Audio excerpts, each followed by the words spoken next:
हरियाणा की हर अपडेट के लिए बेल आइकन दबाएं और सब्सक्राइब करें STV हरियाणा न्यूज। नमस्कार, स्वागत है आपका। मैं हूं नंदिनी मिश्रा। आपके साथ सीधा रुख करेंगे फटाफट हरियाणा का। मुख्यमंत्री मनोहर लाल आज गुरुग्राम दौरे पर। मुख्यमंत्री Manohar Lal Haryana enterprises and employment policy की बैठक ले रहे हैं। इसी के साथ बैठक में डिप्टी सीएम दुष्यंत चौटाला भी हैं मौजूद। चंडीगढ़ में आज दोपहर 2:30 बजे कांग्रेस की प्रेस कॉन्फ्रेंस होने जा रही है। इस प्रेस कॉन्फ्रेंस में भूपेंद्र सिंह हुड्डा, कुमारी शैलजा, रणदीप सुरजेवाला और विवेक बंसल मौजूद रहेंगे। हरियाणा के उप मुख्यमंत्री दुष्यंत चौटाला और गृह मंत्री अनिल विज ने शुक्रवार को चाना में बनाई गई नई कोविड-19 आणविक लैब का वीडियो कॉन्फ्रेंसिंग के जरिए उद्घाटन किया। इसके साथ ही संशोधित होम आइसोलेशन प्रोटोकॉल भी जारी किया गया। इस दौरान स्वास्थ्य एवं गृह मंत्री अनिल विज ने कहा कि राज्य में अब 14 सरकारी अस्पतालों और मेडिकल कॉलेजों में कोविड-19 लैब स्थापित की जा चुकी है। इन लैब में रोजाना 13,350 टेस्ट किए जाते हैं।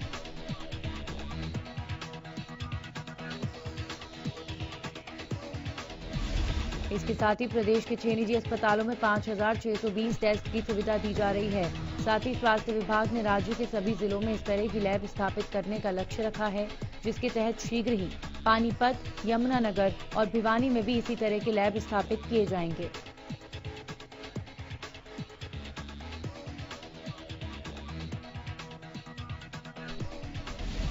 स्वास्थ्य मंत्री ने कहा कि राज्य में इस वक्त 4,636 क्वारंटाइन बेड हैं, जबकि 3,486 कंटेनमेंट जोन, 10,145 आइसोलेशन बेड और 2,231 आईसीयू बेड हैं।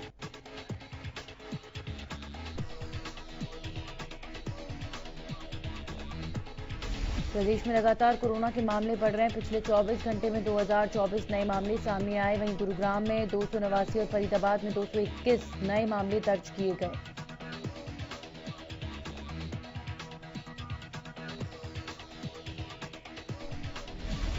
सोनीपत में 186 नए मामलों की पुष्टि की गई। वहीं हिसार में 155 नए मामले सामने आए। कुरुक्षेत्र में 131 और पंचकुला में 121 नए मामलों की पुष्टि की गई।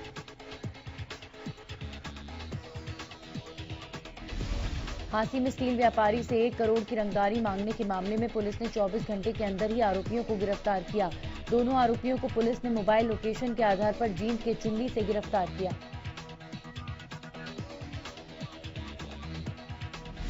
एसपी लोकेंद्र सिंह ने बताया कि हांसी के स्टील व्यापारी प्रवीण गर्ग से बीते रोज बदमाशों ने फोन करके 1 करोड़ रुपए की फिरौती मांगी थी। इस मामले में पुलिस ने तत्परता से कार्रवाई करते हुए 2 युवकों को गिरफ्तार किया है।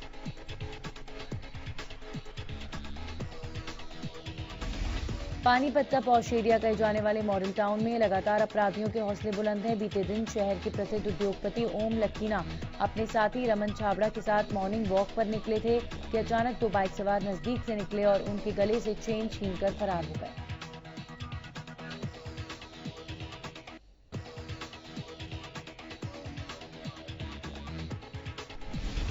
चोरी का मामला चौक पर लगे सीसीटीवी कैमरे में कैद हो गया। वहीं जब तक उद्योगपति को मामला समझ आता, आरोपी मौके से फरार हो गए। पुलिस ने शिकायत पर मामला दर्ज कर जांच शुरू की। बता दें कि ये कोई पहली घटना नहीं है। इससे पहले भी मॉडल टाउन में लूटपाट की घटनाएं सामने आ चुकी हैं।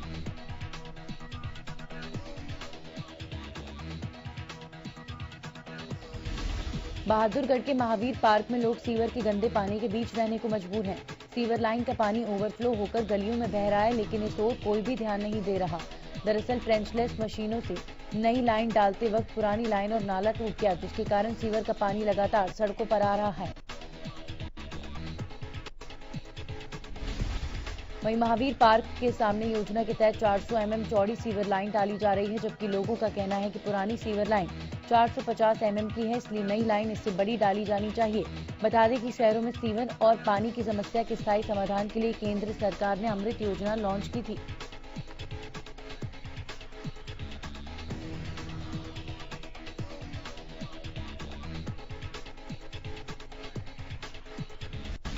इस योजना के तहत बहादुरगढ़ में भी कई किलोमीटर लंबी सीवर और पानी की लाइन स्वीकृत हुई है।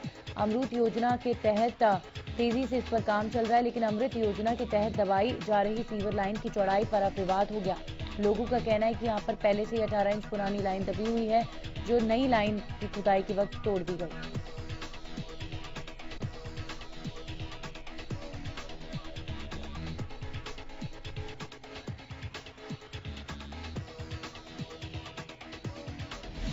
लोगों ने 2017 के पुराने टेंडर और नक्शे दिखाते हुए कहा कि जब उस वक्त 18 इंच लाइन थी तो अब 14 इंच क्यों दबाई जा रही है, इससे लोगों को ही समस्या होगी। प्रेस कॉन्फ्रेंस कर महावीर पार्क के लोगों ने अपनी समस्या बताई।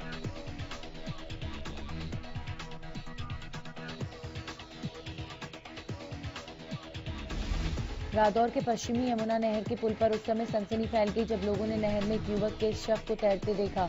मौके पर पहुंची पुलिस ने मृतक युवक की शिनाख्त खारवन गांव के अंकित के रूप में की है।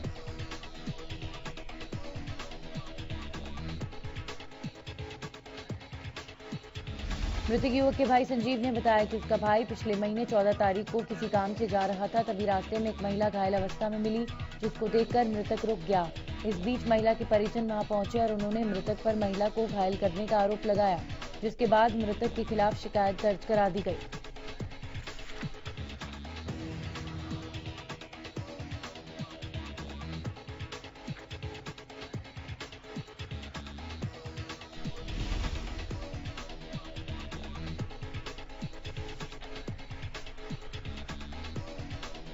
मृतक के भाई ने बताया कि शिकायत दर्ज होने के बाद महिला के परिजन लगातार मृतक युवक से पैसे लेकर मामला सुलझाने का दबाव बना रहे थे, जिससे परेशान युवक ने नहर में कूदकर आत्महत्या कर ली। फिलहाल मामले में पुलिस आगे की कार्रवाई में जुट गई है।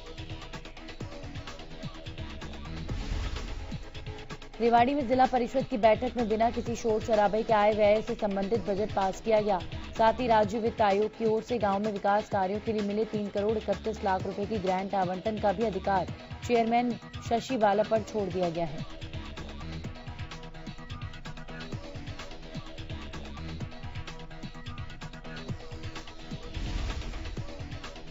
वहीं सरकार के सुझाव पर जिला परिषद भी अब गांव में नगर परिषद की तर्ज पर विभिन्न सेवाओं के एवज और व्यावसायिक संस्थानों से टैक्स वसूलेगी।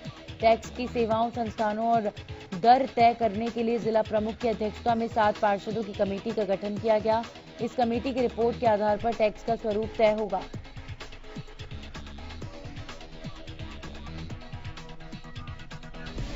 रेवाड़ी पुलिस को बड़ी कामयाबी हाथ लगी। 21 सितंबर को एक महिला के साथ की गई लूटपाट के मामले में पुलिस ने घर के पुराने नौकर को गिरफ्तार किया।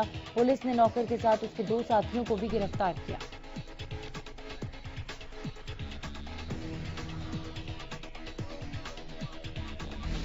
पुलिस की पूछताछ के दौरान नौकर ने बताया कि उसने पैसे की जरूरत के चलते वारदात को अंजाम दिया। वहीं पुलिस ने आरोपी को कोर्ट में पेश किया, जहां तीनों आरोपियों को पुलिस रिमांड पर भेजा गया।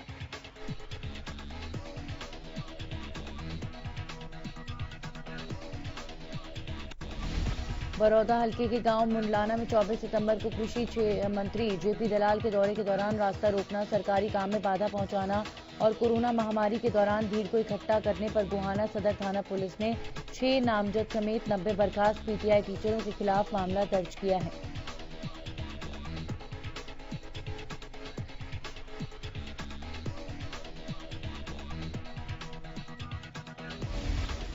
पुलिस पिछली बार से सबक लेते हुए कृषि मंत्री के बरौदा और गोहाना हल्के में आज और कल के दौरे को लेकर पहले ही अलर्ट है और 3 कंपनियों को तैनात किया गया है। पुलिस का कहना है कि कोई भी पीटीआई, किसान और आड़ती किसी तरह के सरकारी काम में बाधा पहुंचाने की कोशिश करता है तो उनके खिलाफ तुरंत कार्रवाई कर मामला दर्ज करने के आदेश गोहाना के एसपी ने जारी किए हैं।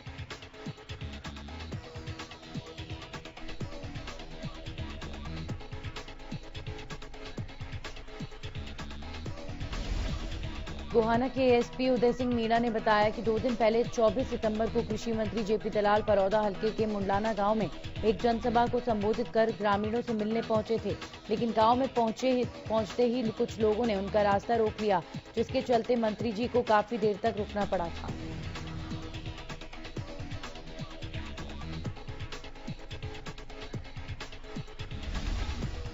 प्रदेश के गृह मंत्री अनिल विज ने प्रेस कॉन्फ्रेंस की, जिसमें उन्होंने बंद के बारे में बोलते हुए बताया कि बंद में किसान नहीं बल्कि राजनीतिक लोग थे। प्रदेश में बंद का असर भी देखने को नहीं मिला, बाजार पूरी तरह से खुले रहे।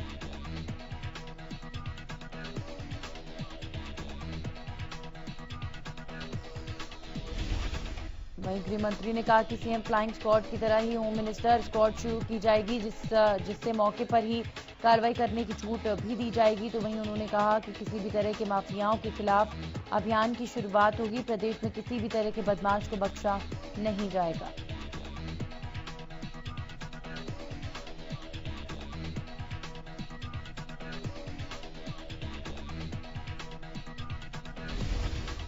पंचकुला पहुंचे बीजेपी प्रदेश अध्यक्ष ओपी धनखड़ ने प्रेस वार्ता की। इस दौरान उन्होंने किसानों के मुद्दे पर खुलकर बातचीत की। ओपी धनखड़ ने कहा कि प्रदेश में मंडियां इसी तरह से चलती रहेंगी और एमएसपी में भी कोई बदलाव नहीं किया जाएगा।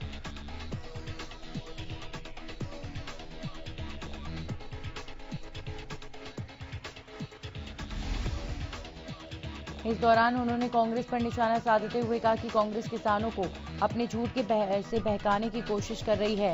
वहीं बीजेपी प्रदेश अध्यक्ष ने कहा कि कई किसान संगठन बिल के पक्ष में हैं। उन्होंने कहा कि किसानों को किसी की बातों में आने की जरूरत नहीं है।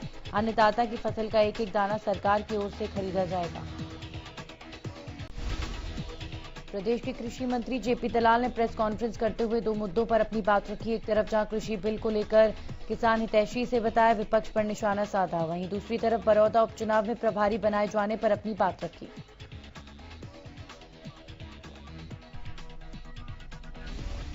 कृषि विधेयक के खिलाफ किसानों ने विरोध प्रदर्शन किया। प्रदेश के अलग अलग जिलों में किसानों की ओर से किए गए भारत बंद का असर देखने को मिला। भारत बंद का असर डिप्टी सीएम दुष्यंत चौटाला के हल्के उचाना में भी देखने को मिला। उचाना में आड़तियों ने किसानों का साथ देते हुए अपनी दुकानों को बंद रखा, साथ ही डिप्टी सीएम के खिलाफ नारेबाजी भी की।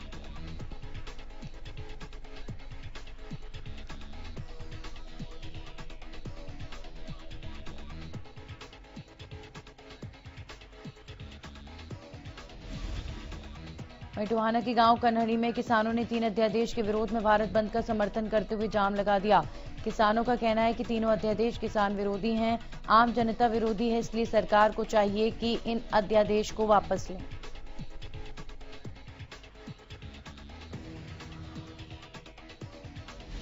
उकलाना में किसानों ने विश्राम गृह में सिरसा चंडीगढ़ रोड को जाम किया। करनाल में भी किसानों की ओर से किए गए भारत बंद का असर देखने को मिला। 3 किसान बिलों के विरोध में किसान संगठनों की ओर से सड़क जाम कर सरकार के खिलाफ नारेबाजी की गई।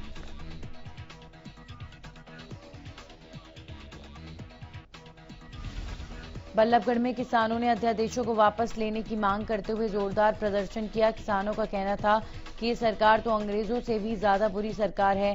जिन लोगों ने चुनावों के समय नेताओं को गले लगाया था, अब वही लोग आगामी चुनाव में उनका बुरा हाल कर देंगे।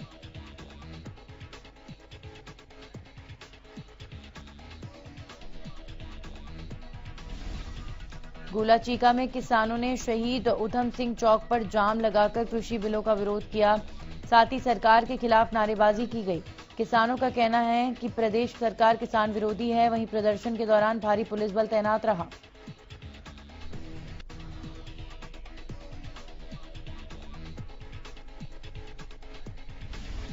बावल में किसानों ने रेल रोककर प्रदर्शन किया। बावल में रेलवे स्टेशन, सचिवालय और सार्वजनिक स्थलों पर सुरक्षा चाक चौबंद नजर आई। अनाज मंडी में स्वराज इंडिया, भारतीय किसान यूनियन और खेत मजदूर किसान संगठन ने शांतिपूर्ण प्रदर्शन कर अपनी बात रखी। वहीं किसानों ने लघु सचिवालय पहुंचकर राष्ट्रपति के नाम प्रशासन को ज्ञापन सौंपा।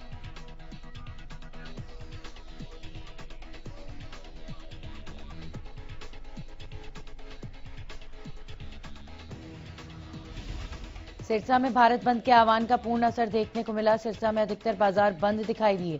किसान संगठन सिरसा की अनाज मंडी में इकट्ठे हुए और बाजारों में केंद्र सरकार के खिलाफ नारेबाजी करते नजर आए। गोहाना में भारतीय किसान यूनियन के बैनर तले किसानों ने रोड के बीच में ट्रैक्टर ट्रॉली लगाकर रोड पर जाम लगा दिया और सरकार के खिलाफ जमकर नारेबाजी की। पानीपत में बंद का मिलाजुला असर देखने को मिला। यहां पर आमतौर पर बाजार खुले नजर आए। लघु सचिवालय के सामने पहुंचे किसान और आड़तियों ने सरकार को किसान विरोधी बताया।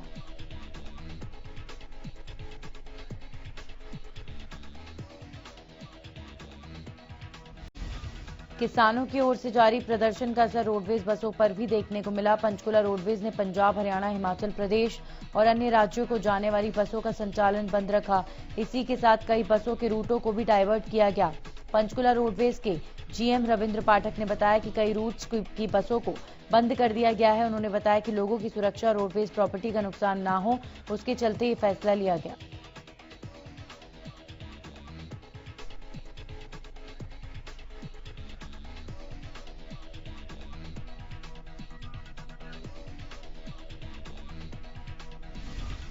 गुरुग्राम में एक चौंकाने वाली खबर सामने आई है, जहां पर एक दोस्त ने अपने ही दोस्त को महज 500 रुपए के लिए मौत के घाट उतार दिया।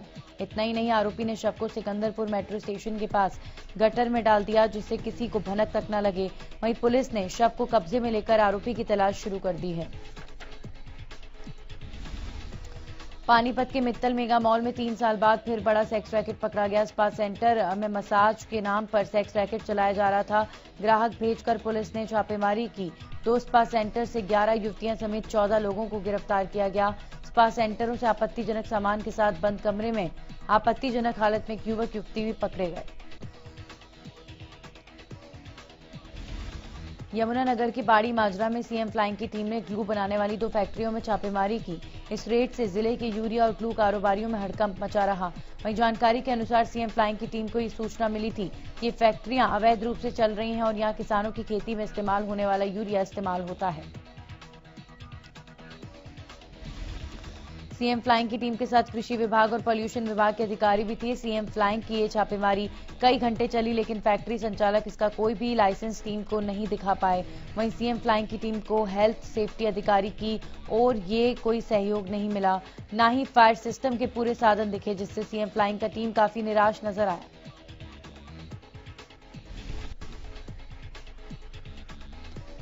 मौके पर आए अधिकारियों ने कहा कि यहां से यूरिया के सैंपल लिए गए और रिपोर्ट आने के बाद कार्रवाई की जाएगी। साथ ही जिन विभाग के अधिकारियों का सहयोग नहीं मिला, उनके खिलाफ भी रिपोर्ट आने के बाद कार्रवाई की जाएगी।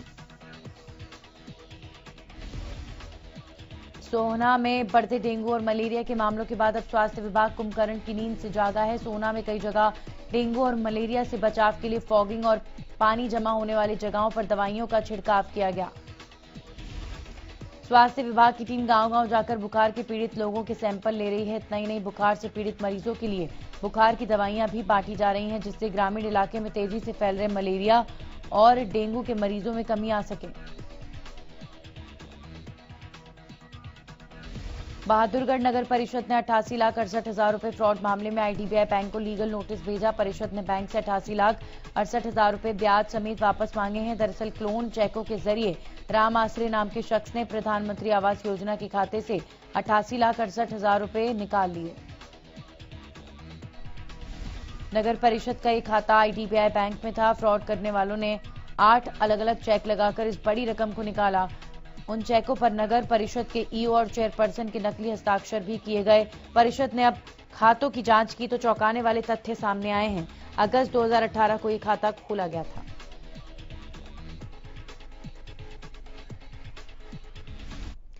और इसी के साथ फटाफट हरियाणा में इतना ही।